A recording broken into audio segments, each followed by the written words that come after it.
Rotomac pen scam, 3,700 crore का घोटाला और कैसे खत्म हो गई एक प्रसिद्ध कंपनी। नमस्कार दोस्तों, स्वागत है आपका अपने जीआरटी बिजनेस यूट्यूब चैनल पर। आज हम बात करेंगे एक ऐसे ब्रांड की जो कभी हर भारतीय की जेब में होता था, रोटोमैक पेन। आपने भी बचपन में टीवी पर इसका फेमस एडवर्टाइजमेंट देखा होगा, लिखते लिखते लव हो जाए। ये पेन सस्ते से लेकर महंगे तक हर रेंज में मिलता था और पूरे भारत में इसका जबरदस्त जलवा था। लेकिन आज रोटोमैक एक बीते कल की कहानी बन चुका है। आखिर ऐसा क्या हुआ कि ये कंपनी घोटाले में फंसकर बर्बाद हो गई?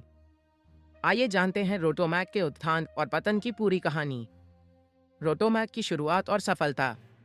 रोटोमैक की शुरुआत 1992 में विक्रम कोठारी ने की थी, जो पान पराग के मालिक मनसुख भाई कोठारी के बेटे थे। मनसुख भाई ने पान पराग के जरिए एक बड़ा कारोबार खड़ा किया था और उनके बेटे विक्रम कोठारी को इस साम्राज्य का एक हिस्सा मिला, रोटोमैक पेन।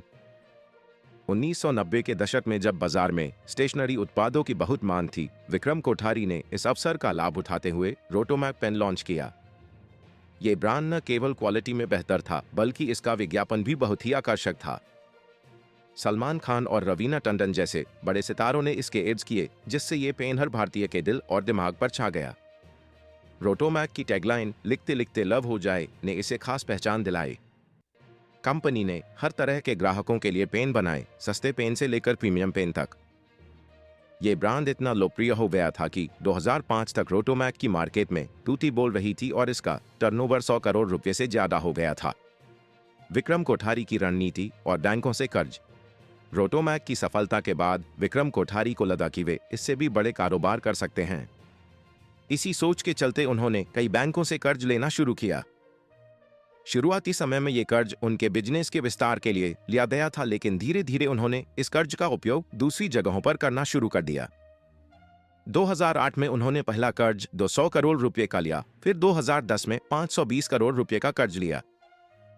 इस तरह हर साल कर्ज की रकम बढ़ती चली गई और 2018 तक ये कर्ज 2,919 करोड़ रुपए तक पहुंच गया, जिसका ब्याज भी जोड़ने पर कुल 3,995 करोड़ हो गया। कर्ज के जाल में फंसता गया रोटोमैक। रोटोमैक की सफलता के बाद विक्रम कोठारी ने इसे विभिन्न क्षेत्रों में फैलाने का प्रयास किया, लेकिन ये योजनाएं सफल रहीं। उन्होंने बैंकों से भारी मात्रा में कर्ज लिया, लेकिन उन पैसों का उपयोग गलत स्थानों पर किया गया। इसके चलते कंपनी पर कर्ज का बोझ बढ़ता गया और वह इस कर्ज को चुकाने में असमर्थ हो गए। रिपोर्ट्स के अनुसार विक्रम कोठारी ने 7 अलग अलग बैंकों से कर्ज लिया था, जिनमें Indian overseas bank, bank of India, union bank of India, bank of Baroda, Allahabad bank, oriental bank of commerce और बैंक ऑफ महाराष्ट्र शामिल थे। इन सभी बैंकों का कुल कर्ज 3,700 करोड़ रुपए से ज्यादा हो गया था।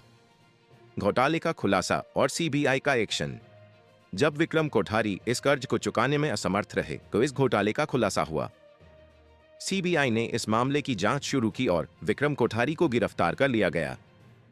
उन पर आरोप था कि उन्होंने फर्जी तरीके से लोन लिया और उसका उपयोग दूसरी जगहों पर किया। ये घोटाला तब और बड़ा हो गया जब ये सामने आया कि विक्रम कोठारी ने कई बैंकों से एक ही तरह का लोन लिया और उसे वापस करने में नाकाम रहे। इस घोटाले की वजह से रोटोमैक का कारोबार ठप हो गया और कंपनी दिवालिया होने की कगार पर आ गई। रोटोमैक की पूरी तरह बर्बादी।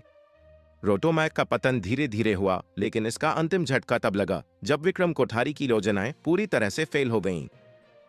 भारी कर्ज, गलत निवेश और बैंकों से फर्जी तरीके से लोन लेने के कारण ये कंपनी पूरी तरह से डूब गई। 2020 में रोटोमैक का ब्रांड नाम मात्र 3.5 करोड़ रुपए में बेच दिया गया। एक समय जो ब्रांड करोड़ों रुपए का कारोबार करता था, वह अब इतिहास बन चुका था। विक्रम कोठारी की गिरफ्तारी के बाद ये कंपनी कभी वापस अपने पैरों पर खड़ी नहीं हो सकी। विक्रम कोठारी का निधन। 2022 में विक्रम कोठारी का निधन हो गया। उनके निधन से पहले वे सीबीआई की गिरफ्तारी के बाद 2 साल तक जेल में रहे। खराब स्वास्थ्य के चलते उन्हें जमानत दी गई थी, लेकिन उनका स्वास्थ्य लगातार बिगड़ता चला गया और आखिरकार 2022 में उनका निधन हो गया। उनके निधन के साथ ही रोटोमैक का सफर भी समाप्त हो गया। कभी हर भारतीय की पहली पसंद बनने वाला ये ब्रांड अब केवल यादों में रह गया है। रोटोमैक से मिलने वाले सबक। रोटोमैक की कहानी हमें कई महत्वपूर्ण सबक देती है।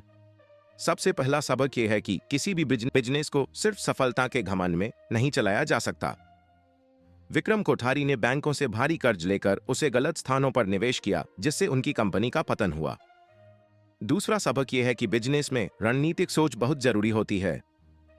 विक्रम कोठारी ने अपने पेन के कारोबार से हटकर अन्य सेक्टर्स में कदम रखा, लेकिन वे इनमें सफल नहीं हो पाए। अगर उन्होंने अपने कोर बिजनेस पर फोकस किया होता तो शायद रोटोमैक आज भी एक सफल कंपनी होती। क्या रोटोमैक की वापसी संभव है? अब सवाल यह उठता है कि क्या रोटोमैक कभी वापसी कर सकता है? फिलहाल यह मुश्किल लगता है, क्योंकि कंपनी का ब्रांड नाम बिक चुका है और इसके प्रमोटर विक्रम कोठारी का निधन हो चुका है। हालांकि अगर इस ब्रांड को कोई बड़ा इन्वेस्टर खरीदता है और इसे नए सिरे से लॉन्च करता है तो यह संभव हो सकता है कि रोटोमैक की वापसी हो। कंक्लूजन। तो दोस्तों, ये थी रोटोमैक की कहानी। एक ऐसा ब्रांड जिसने एक समय में भारत के रिटेल बाजार में अपनी जगह बनाई, लेकिन कर्ज और घोटाले के चलते बर्बाद हो गया। ये कहानी हमें बताती है कि किसी भी बिजनेस की सफलता के पीछे सही निर्णय, निवेश और रणनीति का होना कितना जरूरी है। अगर आपको यह वीडियो पसंद आया हो तो हमारे चैनल को सब्सक्राइब जरूर करें और बेल आइकन दबाएं ताकि आपको ऐसे ही बिजनेस से जुड़ी दिलचस्प कहानियां मिलती रहें। धन्यवाद। मिलते हैं अगले वीडियो में, तब तक के लिए अलविदा।